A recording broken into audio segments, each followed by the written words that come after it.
The white walls of the interrogation chamber seemed to glow with their own cold light. Harin sat perfectly still in the metal chair, her wrists locked in energy cuffs that hummed with a low, unpleasant frequency. Her combat armor was still on her body, though they had taken her weapons hours ago. The chest piece was dented and scorched black in several places. Burn marks streaked across the shoulders and arms. She looked like she had walked through an explosion. In truth, she had walked through three. 3 Vrelith interrogators circled her like sharks around wounded prey. They were tall, easily 8 feet each, with bodies that seemed to be made of living crystal. Their heads had multiple facets that caught the light and scattered it in rainbow patterns across the room. When they moved, they made a sound like wind chimes. Harin had learned to hate that sound during the war. The lead interrogator stopped in front of her. His name was Veliris, according to the rank markings on his uniform. His crystalline face was impossible to read, but his voice carried nothing but contempt. "Human soldier," Veliris said in perfect Korean, "you will tell us the location of your fleet's staging grounds." Harin stared straight ahead. Her voice was calm and steady. "Corporal Harin, service number 7742 Alpha 9. That is all I am required to tell you." One of the other interrogators, a female whose crystals were darker purple, stepped closer. "Your ship was destroyed. Your squad is dead. No one is coming to rescue you. Cooperation is your only option." "Corporal Harin, service number 7742 Alpha 9. Veliris made a sound like grinding glass. It might have been laughter. "Look at this one, wearing salvaged armor like a trophy. Did you steal that from a dead soldier, human? Is that how your kind shows respect?" Harin's jaw tightened, but she said nothing. Her eyes remained fixed on the wall behind Veliris. She had been trained for this. Say nothing, give them nothing, survive. "The armor is interesting," the third interrogator said. He was younger than the others, his crystals still bright and clear. "It has markings, old markings." "Scrap metal," Veliris said dismissively. "Humans wear whatever they can find. They have no honor, no understanding of legacy." The words stung more than Harin wanted to admit. Her fingers flexed against the cuffs. The armor she wore was worth more than her life. It had saved her life more times than she could count. But these creatures would never understand that. They looked at humans and saw primitives.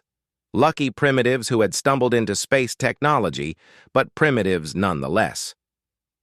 "Tell me about the colony station," Veliris continued. "The one your forces were defending. How many ships did you have? What weapons platforms?" "Corporal Harin, service number 7742 Alpha 9. Veliris leaned down until his faceted face was inches from hers. "You were captured during a boarding action. You and 12 other humans tried to infiltrate one of our supply depots. Foolish, suicidal. Your people are good at suicide missions, I will grant you that much." Harin's mind flashed back to the battle. The colony station had been under siege for 6 days. Food was running low. Medical supplies were gone. The civilians were hiding in the lower levels, terrified and starving. The only chance had been to strike at the Vrelith supply line, disrupt their fleet long enough for reinforcements to arrive. She and her squad had volunteered. Sergeant Bora had led them through the airlock in nothing but combat armor and determination. They had made it inside the depot. They had planted the charges. And then everything had gone wrong. The explosion had come too early. Someone must have found the charges. Harin remembered the flash of light, the feeling of being thrown through the air, the screaming of metal and crystal. When she woke up, she was here, alone. "Nothing to say?" Veliris straightened up. "Very well. You will be transferred to a detention world. There you will work until you die or until you decide to cooperate. Either outcome is acceptable to us." He turned to leave. But the younger interrogator spoke up. "Commander, I should document the prisoner's equipment for the record. Standard procedure." Valyrus waved a crystalline hand dismissively. Do what you must. I have more important duties than cataloging human garbage. The two senior interrogators left the room. The younger one approached Harin with what looked like a scanning device. He moved around her slowly, the device clicking and humming as it recorded data. I am required to inspect all equipment, he said quietly. His voice was different from the others, less hostile, almost curious. Please remain still. Harin did not move. She watched him from the corner of her eye as he worked. He seemed focused on his task, professional. When he reached her damaged chest piece, he paused. His crystalline fingers traced the edge of one of the burn marks. This armor has seen many battles, he observed. Harin said nothing. He continued scanning, moving the device across the scorched metal. Then he stopped. His body went completely still. The chiming sound of his movements ceased. What is this? He whispered. Harin felt a cold knot form in her stomach. She knew what he had found. Underneath the blast damage, beneath 3 years of carbon scoring and wear, there were markings, etched into the metal, an identification code in Vrelith script. The young interrogator's hands were shaking now. He pulled out a different device, one that emitted a bright blue light. He held it over the chest plate, and the light seemed to penetrate the layers of damage. Ancient lettering appeared, glowing faintly. No, the young Vrelith said. This cannot be. He stepped back from Harin, his scanner falling from his hand and clattering on the floor. He stared at her, then at the armor, then back at her face. His crystalline features somehow managed to convey absolute shock. Guards! He called out, his voice cracking. Guards! Come quickly! 2 Vrelith soldiers entered the room, weapons ready. What is the problem? The young interrogator pointed at Harin with a trembling hand. Get Commander Valyrus. Get him now, and bring the captain. Bring Captain Mor'al immediately. What has happened? One of the guards asked. The young Vrelith looked at Harin with something that might have been fear or awe, or both. This human, this prisoner. She is wearing Admiral Tae Yang's armor. The name hung in the air like a bomb waiting to explode. Harin closed her eyes. After 3 years, her secret was finally out. The security office aboard the Vrelith battlecruiser Dominance was filled with screens showing every corner of the ship. Junior Officer Trellum sat at his station, hands still shaking from what he had discovered. He pulled up the footage from the interrogation chamber and played it again. Then again. Each time, the result was the same. The identification code was real. Trellum had been only a cadet when Admiral Tae Yang disappeared. But every Vrelith knew the story. The Battle of Terran Reach. The greatest military mind of their generation, lost when his flagship was destroyed by human forces. 3 years ago, almost to the day. This is impossible, Trellum whispered to himself. But the scanner did not lie. The molecular signature matched. The etching style matched. Even the wear patterns were consistent with armor that had been crafted in the Grand Forge on the Vrelith homeworld. He enhanced the image, zooming in on the chest plate. The blast damage was extensive, but underneath it all, the truth remained. Admiral Kwan Tae Yang, Fleet Commander, 1st Division. The markings were as clear as they had been the day they were made. Trellum's superior, Commander Valyrus, burst into the security office. His crystalline body was vibrating with agitation, creating a harsh, discordant sound. Show me, Valyrus demanded. Trellum pulled up the enhanced image on the main screen. Valyrus stared at it for a long moment. Then he made that grinding sound again, the one that meant he was angry. The human must have stolen it, taken it from the wreckage after the battle. Sir, I checked the records, Trellum said carefully. The eternal chorus was completely destroyed. The core detonation left nothing but fragments. Nothing larger than my hand was recovered. The human fleet reported the same findings. Then it is a fake, A replica. Humans are clever with their technology. I ran a molecular analysis, sir. The metal composition matches the signature on file for the Admiral's personal armor. The crafting marks are authentic. This is not a replica. Valyrus turned away from the screen. He paced the room, his movements jerky and agitated. If this is true, if that human is truly wearing the Admiral's armor, then how did she get it? The Admiral would never have given his armor to a human. Never. Perhaps she took it from his body before the explosion, Trellum suggested quietly. Then she is a grave robber. A thief. She has desecrated the memory of our greatest warrior. Valyrus's voice was rising. I want her interrogated again. I want to know everything.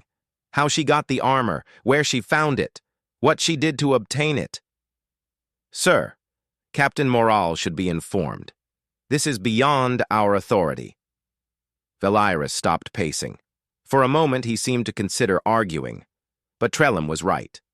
This was not a matter for junior officers to handle. Admiral Tai Yang had been a legend. If word spread through the ship that a human prisoner was wearing his armor, there would be chaos. Contact the captain, Valyrus said finally. Tell him it is urgent. Tell him it concerns Admiral Tai Yang. While Valyrus left to prepare for the captain's arrival, Trellum pulled up the historical files. He had studied the Battle of Terran Reach in the Academy. But now, he needed to see everything, every detail, every recording. The battle had taken place in the Terran Reach system, near one of humanity's larger colony worlds. The Vrelith fleet had been winning the war at that point. System after system had fallen to their superior technology and tactics. Admiral Tai Yang had led the assault personally, commanding from his flagship, the Eternal Chorus. The human forces had been outnumbered 3-1. Their ships were smaller, their weapons less powerful. By every logical calculation, they should have been crushed within hours. But the humans had done something unexpected, something desperate. They had sent boarding parties. Trellum watched the footage from the Vrelith ships. Small human assault craft had launched from their carriers, ignoring the massive space battle happening around them. They had flown straight into the teeth of the Vrelith defense grid. Most were destroyed, but a few made it through. One of those craft had reached the Eternal Chorus. The footage from inside the flagship was chaotic. Red emergency lights flashing. Vrelith crew members running to defensive positions, and then the humans had breached the hull. Trellum could see them in the recordings, moving through the corridors in their bulky armor. They moved with purpose, heading deeper into the ship. The Admiral's personal guard had engaged them. The fighting was brutal. Vrelith soldiers fell. Human soldiers fell. The corridors were filled with weapon fire and smoke. And then, suddenly, the recording ended. The screen went black. 15 seconds later, the Eternal Chorus had exploded. The detonation was massive, visible from the outer edge of the system. Debris had scattered across thousands of kilometers. Every soul aboard the flagship was presumed dead, including Admiral Tai Yang. Trellum sat back in his chair. The human prisoner, this Corporal Harin, would have been part of that boarding action. She must have been. The timing matched. She would have been on that ship when it exploded, but she had survived, and somehow she had the Admiral's armor. The door to the security office opened again. This time it was Captain Moral who entered. He was older than Valyrus, his crystalline body showing the wear of decades of service. There were cracks in his surface, scars from battles long past. One of his optical facets was clouded, damaged beyond repair. "Show me," Moral said simply.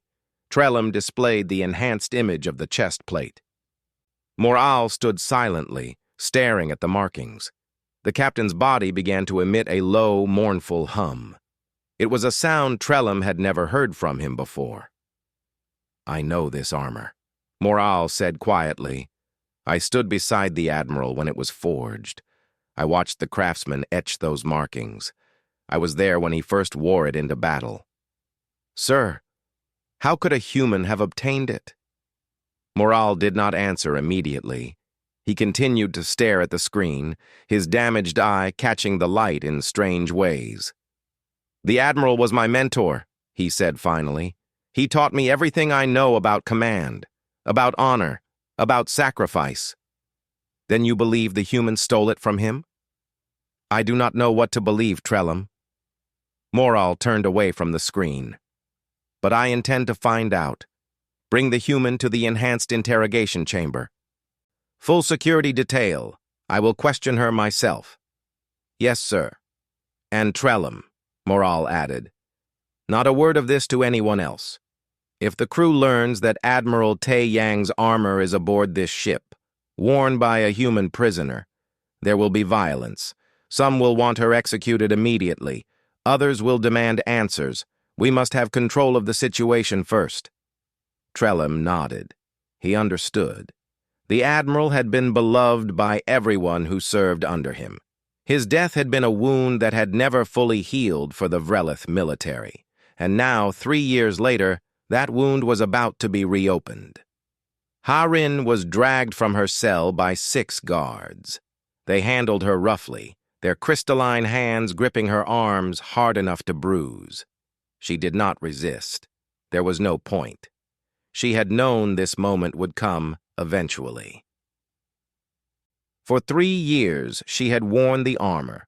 Through battle after battle, through victories and defeats, she had kept it maintained, kept it functional, and she had kept its secret. Only one other person had known the truth, and he was dead now. Junho had died 2 years ago, during the defense of the Proxima colony. Now she was alone with her secret. Except the secret was not hers anymore. The guards brought her to a larger chamber. This one had holographic projectors built into the walls.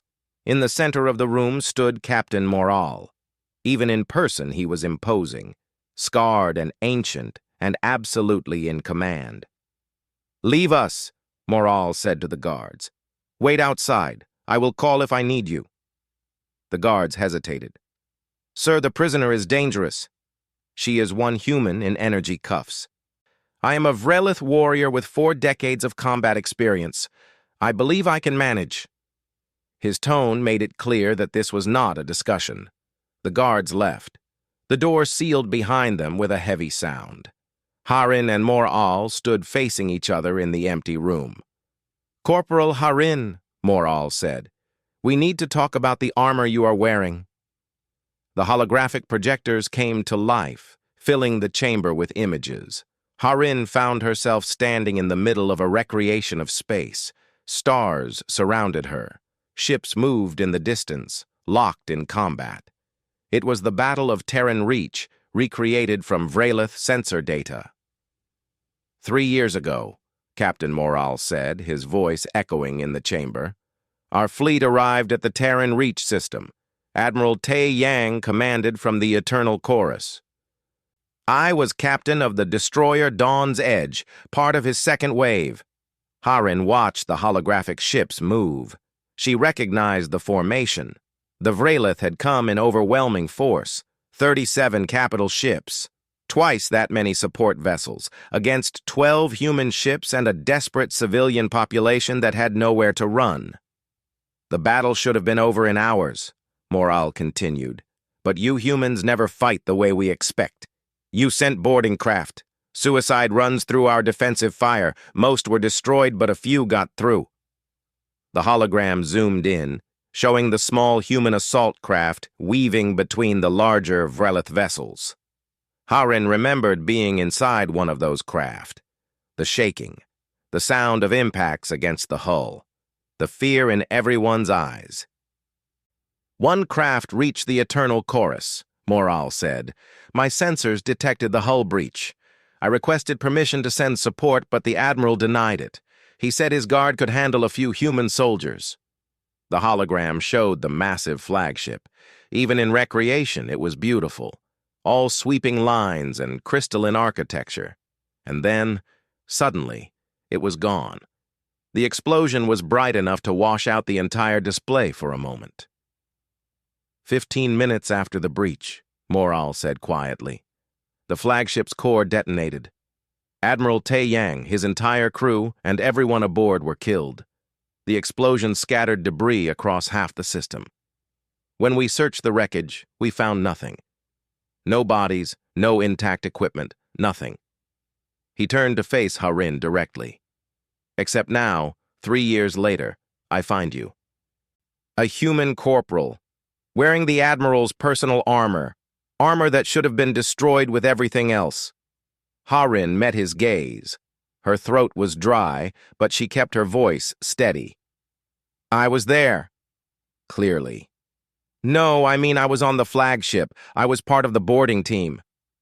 Moral's body went still. You were one of the humans who killed the Admiral. I was one of the humans trying to disable your ship, Harin corrected. We were not assassins. We were soldiers following orders. Tell me what happened.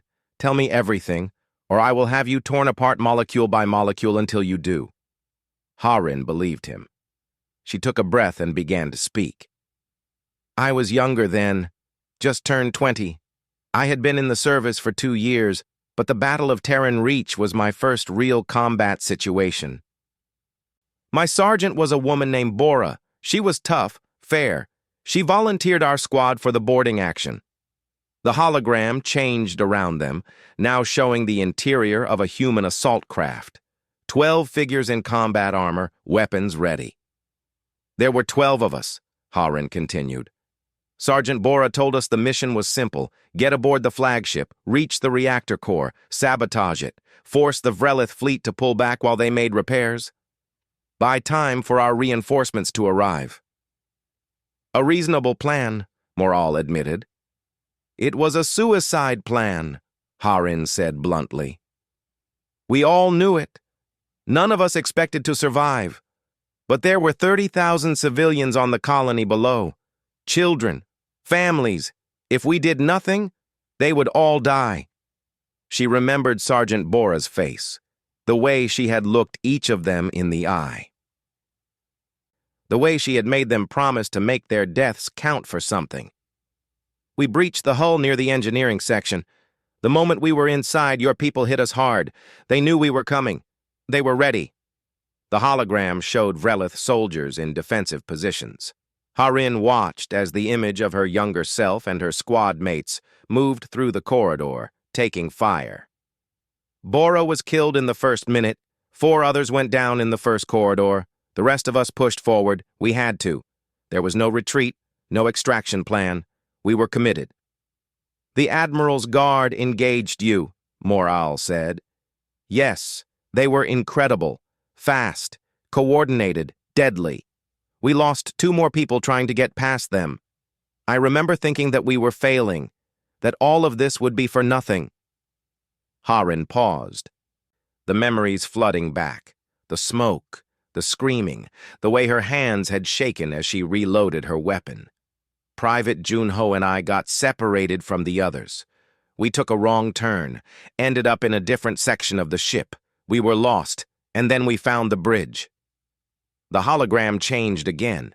Now it showed a wide chamber with displays covering every wall, command stations scattered throughout, and in the center, a tall Vrelith figure in elaborate armor. Admiral Tae-yang, Harin said softly. Moral made a sound like breaking crystal. You saw him. You were there when he died. Yes. Then tell me. Tell me how the greatest warrior our people have ever produced met his end at the hands of human children. Harin's jaw tightened at the insult, but she continued. When we entered the bridge, most of his crew was already dead or dying. The ship was damaged. Emergency systems were failing. The Admiral was wounded. There was blood on his armor. Blue blood. She remembered how tall he had been, how his crystalline features had caught the flickering emergency lights, how he had turned to face them without fear. He ordered his surviving officers to evacuate. They refused. He actually had to command them a second time, and even then they hesitated. But they obeyed. They left through a side exit. It was just us and him. And then you killed him, Moral said, his voice hard. No. Junho raised his weapon. I stopped him. The hologram froze. Moral stared at Ha-Rin. "What?" "I stopped him," Ha-Rin repeated. "The Admiral was unarmed, wounded. His ship was dying around us. I told Junho to stand down. Why? Because I am a soldier, not a murderer. Because shooting an unarmed, wounded enemy is not what we do. Because I was raised better than that." Moral was silent for a long moment. "The Admiral spoke to you." "Yes. In Korean. Perfect Korean. It shocked me. I did not know any Vrelith who spoke our language. The Admiral studied every species we encountered. He believed that understanding an enemy's culture was as important as understanding their tactics. He learned 17 different languages during his career."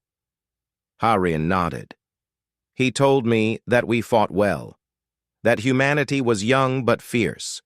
He said that in another time, under different circumstances, we might have been allies instead of enemies." The hologram began moving again, but slowly, showing the damaged bridge in detail. Sparks falling from broken systems, smoke filling the air. "And then he told me the ship was going to explode. He had activated the self-destruct sequence before we even arrived. 5 minutes remaining.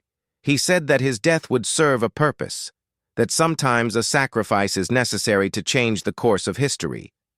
"Why would he destroy his own ship?" Moral demanded. "He said he had learned something during the battle, something about human tactics, human determination. He said his people were underestimating us, that this war would not end the way the Vrelith leadership believed it would. He wanted his death to mean something, to prove a point." Ha-Rin's voice grew quieter. He removed his chestplate, just unlocked it and took it off despite his wounds. He handed it to me. He said when I survived, I should wear it. Let his people see that their greatest warrior recognized humanity's worth. He gave me coordinates to an escape pod route that would get us past your patrol ships. Moral's body was trembling now. "You expect me to believe that Admiral Tae Yang, the sword of the Vrelith fleet, gave his armor to a human he had just met?" "I did not ask him to," Ha-Rin said. "I told him we could take him prisoner, get him to safety. He refused. He said his death there at that moment was important, that it would plant a seed of doubt in the minds of his people, make them question the war." She met Moral's eyes. "He saluted me, used a human military salute, and then he ordered us to go. Junho and I ran. We made it to the escape pod with less than a minute to spare. We launched just as the ship exploded." The hologram showed the explosion again. That terrible, beautiful burst of light that had ended so many lives. "I have worn this armor ever since," Ha-Rin said. "In every battle, every mission. It has saved my life 6 times. Every time I put it on, I remember what he said. That humanity has worth. That we deserve to exist. That this war is wrong." Moral was silent. The hologram faded, leaving them in the plain white chamber once again. "If what you say is true," Moral said slowly, "then you carry the Admiral's legacy, his final command, but I cannot simply take your word for this story." Ha-Rin straightened her back. "Then do not. But before you call me a liar, know this. The Admiral taught me something in those final minutes, a phrase in your language. He said it was important, that I should speak it if I ever met his people again." She spoke the words carefully. Pronunciation exact. The Vrelith ceremonial language was difficult for human mouths, but she had practiced for 3 years. Moral's entire body went rigid. The sound he made was like thunder. Captain Moral stood frozen in the interrogation chamber, staring at Ha-Rin as if she had just struck him. The phrase she had spoken hung in the air between them, impossible and undeniable. "How do you know those words?" Moral's voice was barely above a whisper. "Admiral Tae Yang taught them to me, in the last moments before Junho and I fled the bridge." Those words are the Admiral's creed. They are taught only to flag officers, only to those who command fleets. No outsider has ever heard them. No human should know they exist. Harin stood her ground. The Admiral spoke them first. Then he made me repeat them until I got the pronunciation right. He said I would need them someday. I think he knew this moment would come. Moral turned away, his crystalline body reflecting the chamber's lights in fractured patterns. For a long time, he said nothing. Harin waited, her wrists still bound by the energy cuffs. She had carried this secret for 3 years, had worn the Admiral's armor into 14 major battles, had survived when she should have died a dozen times over, all of it leading to this moment. "Tell me again," Moral said finally. "Tell me exactly what happened on that bridge. Leave nothing out." So Harin told the story again, but this time with every detail she could remember. The smell of burning circuits, the flicker of failing lights, the way the deck plates had vibrated under her feet as the ship tore itself apart. She described the Admiral's wounds, the dignity in his bearing despite the pain. She repeated the words he had spoken, both in Korean and in the Vrelith language. Junho wanted to kill him, Harin said. He had his weapon raised. The Admiral just stood there, waiting, not afraid, just waiting. And I realized that executing him would make us no better than the worst things we had been told about your people, so I ordered Junho to lower his weapon. You gave orders to a fellow soldier? Were you the ranking officer?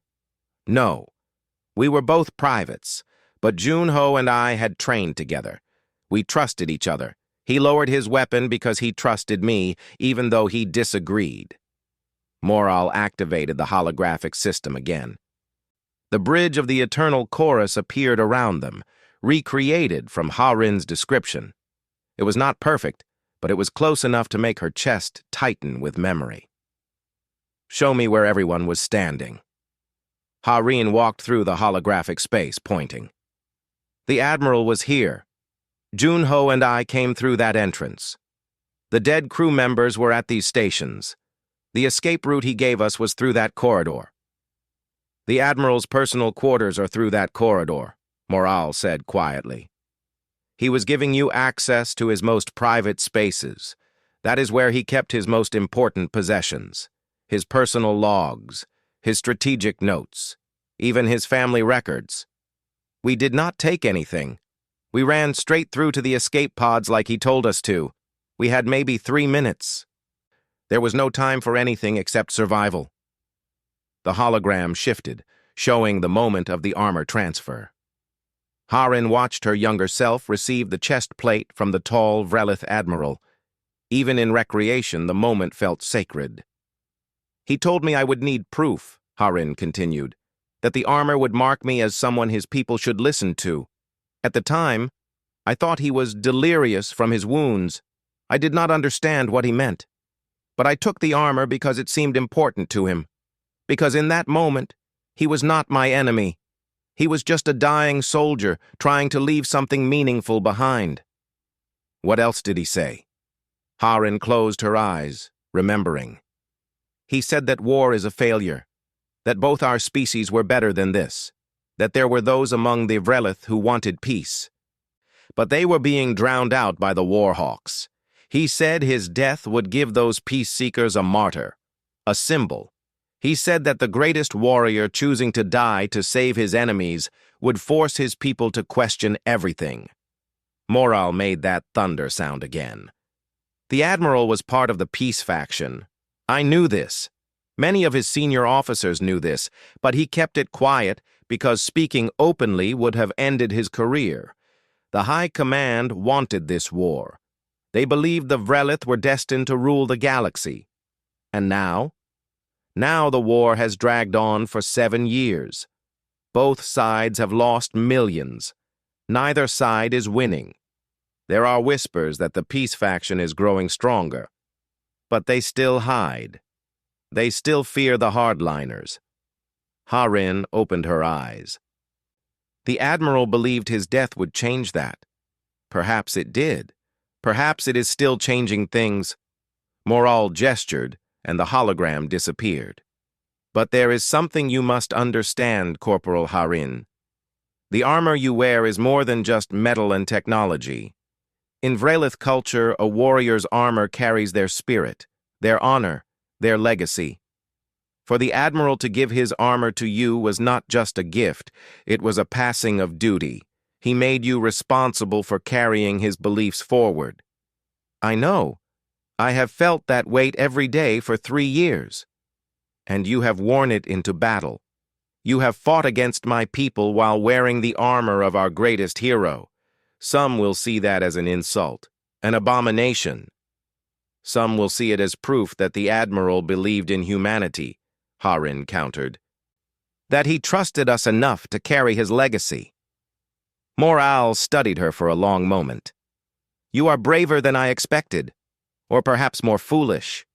The line between bravery and foolishness is often very thin. Before Harin could respond, the chamber door opened. Commander Veliris entered without permission, his crystalline body vibrating with barely controlled rage. Captain, I must protest this private interrogation. The prisoner should be processed and executed immediately. She has desecrated the memory of Admiral Tae Yang by wearing stolen armor. This is an insult that cannot stand. Commander, you were not invited to this interrogation. I do not need an invitation to defend the honor of the Admiral. I served under him for 5 years. I know what he would want. Do you? Morale's voice was sharp. Tell me, Veliris, what do you know about the Admiral's personal beliefs, his private thoughts about the war? Veliris hesitated. He was a warrior. He believed in the supremacy of the Vrelith people. He dedicated his life to expanding our territory. He dedicated his life to protecting our people, Morale corrected. There is a difference. The Admiral understood that true protection sometimes means knowing when to stop fighting. That is near treasonous talk, Captain. Is it? Or is it the truth that you are afraid to hear? Morale moved closer to Veliris. The Admiral gave this human his armor. He did so willingly in his final moments. She knows the Admiral's creed. She can speak it in the ceremonial language. How do you explain that? Veliris looked at Harin with pure hatred. She tortured him, forced him to speak. Humans are cruel. Everyone knows this. I was there for less than 5 minutes, Harin said calmly. You can check the timeline. From when Junho and I entered the bridge to when we reached the escape pods, only 4 minutes and 30 seconds passed. How much torture do you think I could have accomplished in that time while the ship was exploding around us? You could have. She could have done nothing, Morale interrupted. The timeline is too tight. The evidence is too clear. Accept the truth, Veliris. Admiral Tae Yang gave his armor to this human. He made a choice. He chose to believe in the possibility of peace. Veliris's body was shaking now. If this becomes known, it will destroy morale. The fleet will tear itself apart. Some will call the Admiral a traitor. Others will defend his memory. It will be chaos.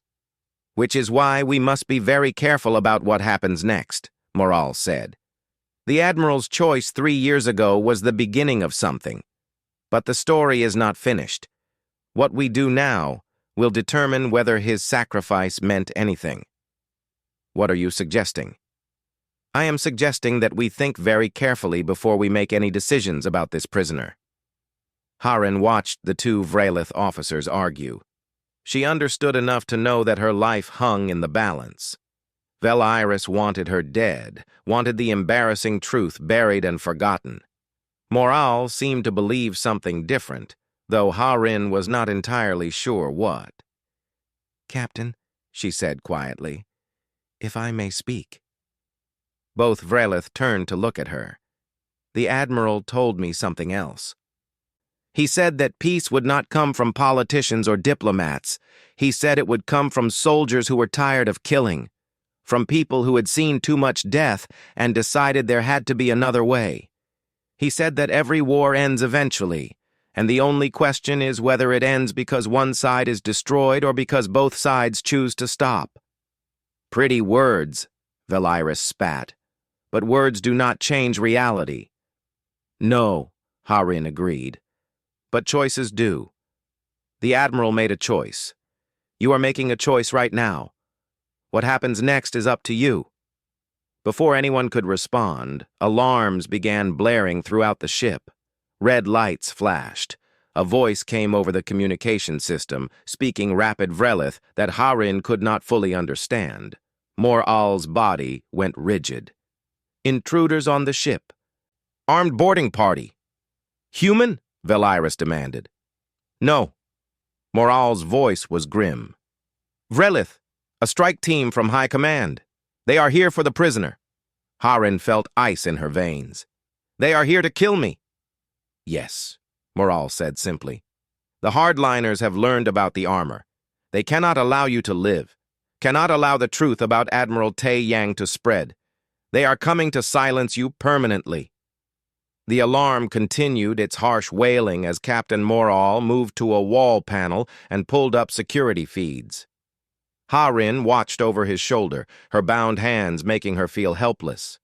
On the screens, she could see Vrelith soldiers moving through the corridors of the Dominance.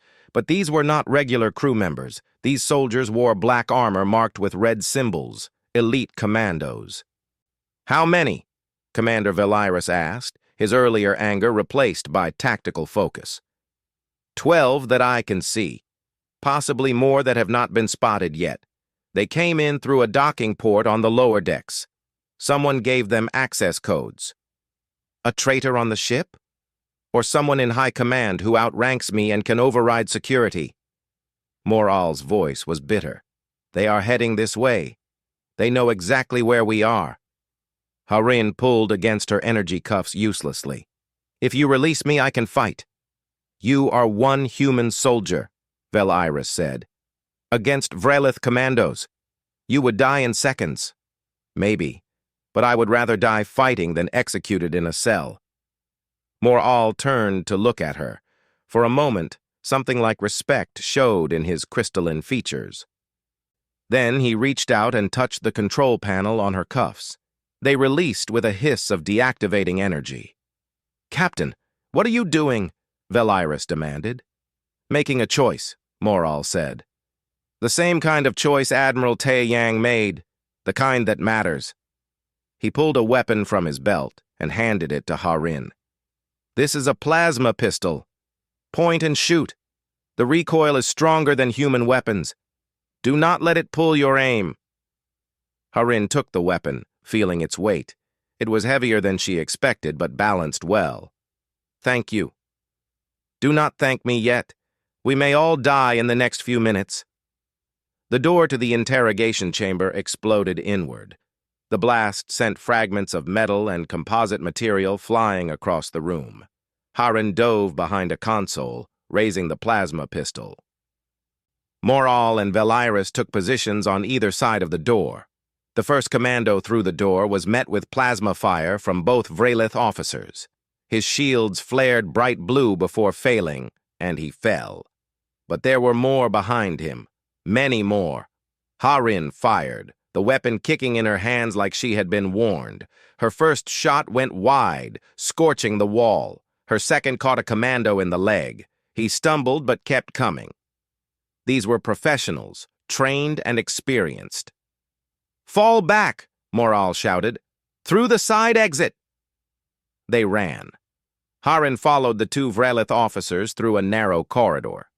Behind them, she could hear the commandos giving chase. Energy weapons fired, missing by inches. The walls around them showed scorch marks from near misses. Mor'al led them through a series of turns. Harin realized he was heading toward the ship's central core, where the main crew quarters and command facilities were located, places where there would be more witnesses, more crew members who might choose to help or hinder them. They burst into a wider corridor and nearly ran into a group of regular crew members. The Vrelith stared in shock at the sight of their captain, a commander, and a human prisoner running together. "Clear this area," Mor'al ordered. "Now!" The crew scattered. Some ran. Others pressed themselves against the walls, watching with wide optical sensors. And then the commandos appeared behind them, weapons raised. "Moral!" The lead commando's voice echoed in the corridor. "Stand down! The human is a criminal. She has desecrated Admiral Tae Yang's memory. High Command has ordered her execution." "High Command does not give orders on my ship," Moral replied. "Not without going through proper channels." "These are proper channels. We have authority from the War Council itself. The War Council does not speak for all Vrelith, and they certainly do not speak for Admiral Tae Yang." Moral raised his weapon but did not fire. "This human wears the Admiral's armor because he gave it to her, willingly, in his final moments. She carries his legacy." A murmur went through the crew members who had not fled. They looked at Ha-Rin with new eyes, seeing the damaged chest plate she wore, seeing the markings that were now visible in the corridor's better lighting. "That is a lie," the commando leader said. "The human stole the armor. She is a grave robber and a thief." "She knows the Admiral's creed," Moral said clearly, his voice carrying through the corridor. "She can speak it in the ceremonial language. How would she know those words unless the Admiral taught them to her?" More murmuring. The crew members were listening now. Some were pulling out personal devices, recording the confrontation. Ha-Rin realized that whatever happened next would spread through the Vrelith fleet like wildfire. Young Officer Trellum appeared from a side corridor, slightly out of breath. "Captain, I have sealed the main hangar bay. The commandos cannot leave the ship without going through me." "Traitor!" the commando leader hissed. "Loyal officer," Trellum corrected. "I serve the truth, not political convenience." The standoff held for a long moment. 12 commandos against Moral, Veliris, Ha-Rin, and Trellum. The odds were not good, but the presence of the crew members complicated things. If the commandos opened fire now, there would be witnesses. The truth would spread. "You cannot win this," the commando leader said. "Even if you defeat us, High Command will send more. They will not stop. The human must die." "Then let them send more," Moral replied. "Let them send a fleet if they wish. But they will not take her without going through me first, and I do not die easily." Ha-Rin stepped forward, standing beside Moral. The plasma pistol was heavy in her hand, but she held it steady. Admiral Tae Yang believed that peace was possible. He believed that Vrelith and humans could find another way. He gave his life for that belief. "If you kill me, you are saying his death meant nothing." "His death meant he failed," the commando leader said. "He was weak in his final moments. The human corrupted him." "I knew Admiral Tae Yang for 30 years, Moral said, his voice hard. "He was never weak, not once, not ever. What he did on that bridge was not weakness. It was courage, the kind of courage that changes history." A new voice spoke from behind the commandos. "The captain is right." Everyone turned. Commander Veliris had moved, circling around while everyone focused on the main confrontation. Now he stood behind the commando squad, his weapon aimed at their backs. "I did not like what I heard today," Veliris said. "I did not want to believe it, but I cannot deny the evidence. The human knows things she should not know. She wears armor she should not have. And she has survived wearing it into battle for 3 years. If Admiral Tae Yang's spirit did not approve, surely the armor would have failed her by now." The commando leader turned slowly. "You would betray your own kind for a human?" "I would honor the memory of the greatest warrior our people have ever known," Veliris corrected. "Even when that honor is uncomfortable, even when it challenges everything I thought I believed. That is what the Admiral taught me. To think, to question, to be more than just a soldier following orders." The corridor was silent except for the hum of the ship's systems.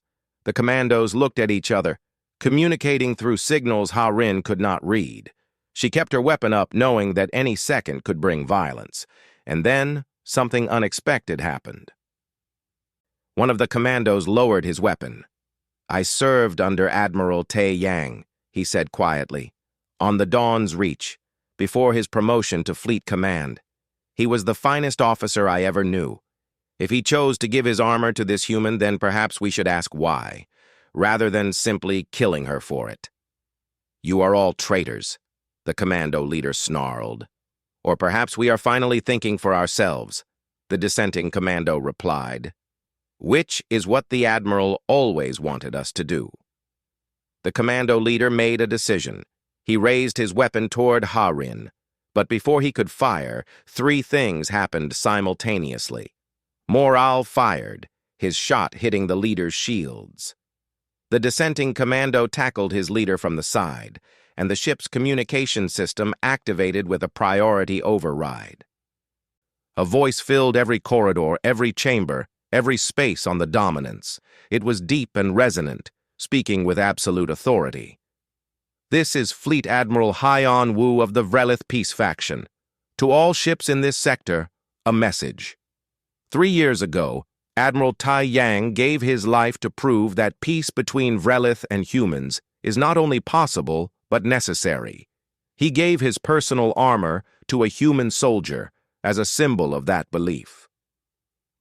Today, hardliners within our government attempted to silence that soldier and hide the truth. But the truth cannot be hidden. Not anymore. The time has come for our people to choose. Do we continue this war until both our species are destroyed, or do we honor Admiral Tai Yang's sacrifice by choosing a different path? Harin felt her hands shaking. This was it.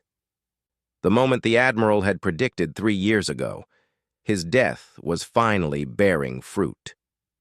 A ceasefire proposal has been transmitted to the human government, the voice continued. They have agreed to meet for negotiations, the first step toward peace. It will not be easy. There will be those who oppose it. But for those who remember what Admiral Tai Yang stood for those who are tired of death and destruction, this is our chance. Our one chance to prove that we are more than just warriors, that we can be builders of peace. The commandos in the corridor stood frozen, their orders suddenly meaningless. The crew members were crying out in shock and joy and fear. Everything was changing, right now, in this moment. Morale lowered his weapon. The war is over. Not over, Harin corrected quietly. But maybe ending. Finally, Valyrus approached her slowly. He looked at the armor she wore, really looked at it for the first time without anger or prejudice. You have carried this burden for 3 years, worn it into battle, survived against all odds. Perhaps the Admiral's spirit truly does protect you. Or perhaps I just got lucky, Harin said. Either way, I made a promise, to carry his legacy forward, to prove that his death meant something. I think maybe I just did. Trellum was smiling, his crystalline features somehow managing to convey joy. We will need to arrange for your transport back to human space. As the first formal diplomatic exchange, this is unprecedented, historic. First, I would like to repair the armor, Harin said. It has taken a lot of damage. It deserves to be treated with respect. Morale nodded slowly. There are craftsmen aboard this ship who worked on the Admiral's equipment. They would be honored to restore it. But Harin, you understand what this means? You are no longer just a soldier. You are a symbol now, a bridge between our peoples. That is a heavy burden. No heavier than the one I have been carrying, Harin replied. Besides, the Admiral chose me for a reason. I intend to prove he was right to trust me. The commando leader, restrained now by his own team, spoke one last time. This is not over. The hardliners will not accept this. There will be more violence before there is peace. Probably, Harin agreed. But that is why soldiers like us exist. To stand between the violence and the innocent. To give peace a chance to take root. Admiral Tai Yang understood that.